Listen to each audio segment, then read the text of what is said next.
Good morning, everybody. It's 11 o'clock a.m. on July 18th, 2020. My name is Justin Publon, meteorologist with WisconsinWX.com.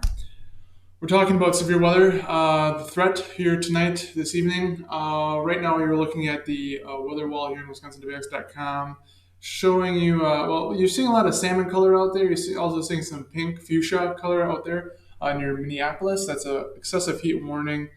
And then I think Wisconsin, some combination of heat advisory or heat watch. Basically, it gets hot in the summer. Just in case you didn't know, sometimes it gets hot and humid. But we're watching this storm here. And we've been watching it most of the morning. But the good news is that there hasn't been any watches or warnings issued for this recently. Um, I don't think it's done yet. I think this is probably going to keep going and probably all the way out this way. And maybe there's a chance that you could get a strong storm in here somewhere. I mean, this by itself is kind of a strong storm too, but maybe a little bit of a severe thunderstorm, maybe down there. If we go take a look at GR level 3, you're going to take a real close look at these storms, and then we're going to put them in motion here. This is watching as these move. Yep, there. Okay, so looks like just as I said, so there's a severe thunderstorm warning there. For looks like southern Greene County, Monroe, South Wayne, as this storm heads along the Wisconsin-Illinois border. Now, we'll take a closer look at why that is here in a little bit, but that's the situation. The rest of Wisconsin, right now, it's relatively quiet.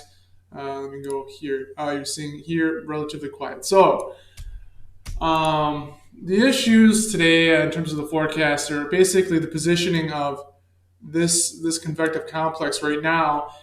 It is 11 o'clock in the morning. Typically, this would cause an issue with the forecast. And I think it does and it will. I just don't know exactly how yet. But basically, what it's doing is it's not allowing the atmosphere across Wisconsin to destabilize.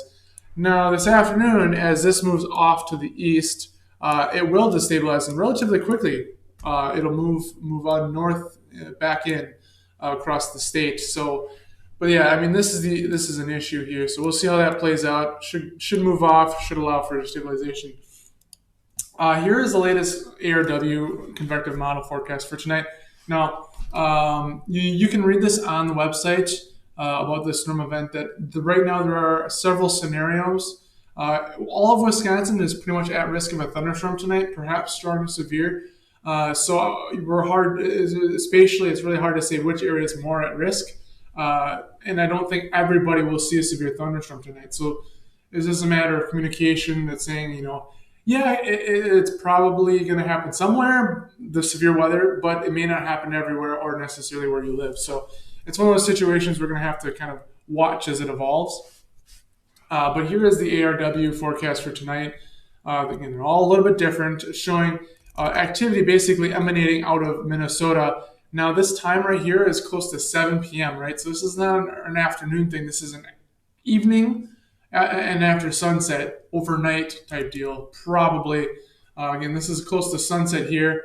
And you're showing that in this model, showing that there's basically a squall line of sorts, a complex perhaps moving through Wisconsin. This model, they're all a little different, but this one shows that. And then as we take it through time, it has development. A lot of the models are signaling they want to develop something around, I don't know, maybe midnight or just before midnight across central Wisconsin. Maybe, we'll see how that plays out.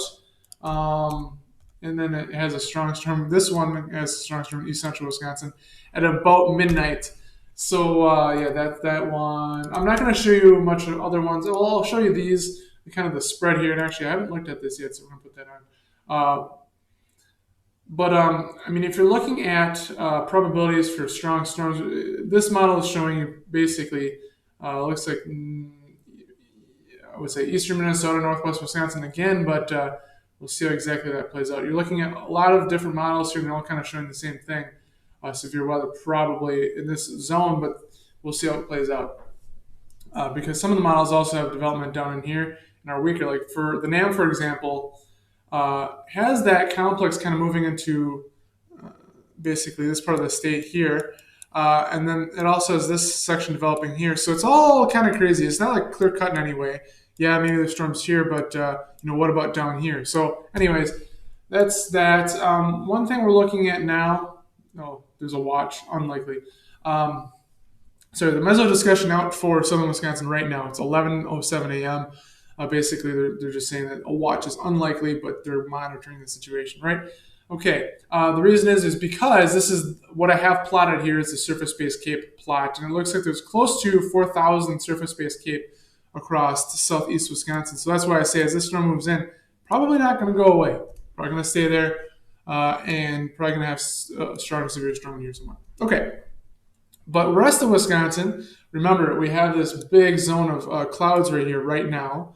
And then if you take it back to the mesoanalysis, you're seeing that reflected in the energy, the surface-based CAPE here. Okay, so that's going to slide off to the east behind these storms. For your midday hours, you're having a CAPE minimum here. But you have a nice reservoir here, and as that moves probably like this somewhat, storms to form out here and move out like that. So yeah, I mean, that's the kind of complexity we're dealing with. So we'll see how that plays out. This is the HR 14Z. So this is just a little bit ago, one of the more recent runs. I want to show you that CAPE, how that works out, surface-based CAPE. Now, this is the same exact plot I was showing here, but in a forecast format. And as you see, as we go through this afternoon, this is close to 5 or 4 or 5 p.m., really flaring back up again in here. That's close to 4,500, so 4,500 surface-based CAPE values, which is on the strong end, and even up close to 5,000 in the Minneapolis zone. Now, remember, Minneapolis right now is under a excessive heat warning, so you have to figure that heat is going to play into this situation. There's probably going to be some storms in that zone. But going back to this, as we go towards the evening hours, you're seeing that the instability building here. So this is close to 7 p.m. And then as we go towards the overnight hours, it tends to dwindle because, you're losing the sun and you're getting the temperature is cooling off a little bit. And you're starting to get that cap to build back in, which that's what this shows. But I don't think it matters too much because in terms of severity, I think the storms will just march through, and kind of dictate their own thing. But you're seeing that energy kind of hangs around there, close to 33,000 surface-based CAPE towards midnight still left over, and as you go overnight, that gets extinguished. As the storms move through it, they're closer to 3 a.m. But again, the timing's all different. All the models are a little different. The HR, right now live, I can do this. Go take a look at what the latest one's showing in terms of convective evolution here. In this model, HR is showing more storms developing here again in Minnesota and then moving off into Wisconsin. But again, what is the severity of those storms? We'll see. Looks like some of them, could be pretty severe up in this zone, right in here. But again, what about here, and then what about here? So we'll find out on that one. Just looking at a sounding now, I did see some soundings that were pretty unidirectional. When I say unidirectional, we're looking at this is right here, this wind bar, the 40,000 foot flagpole. At the bottom on this sounding, though, for closer to midnight, I think this is midnight. I'd have to double check. This is 10 p.m. this evening in central Wisconsin, just showing.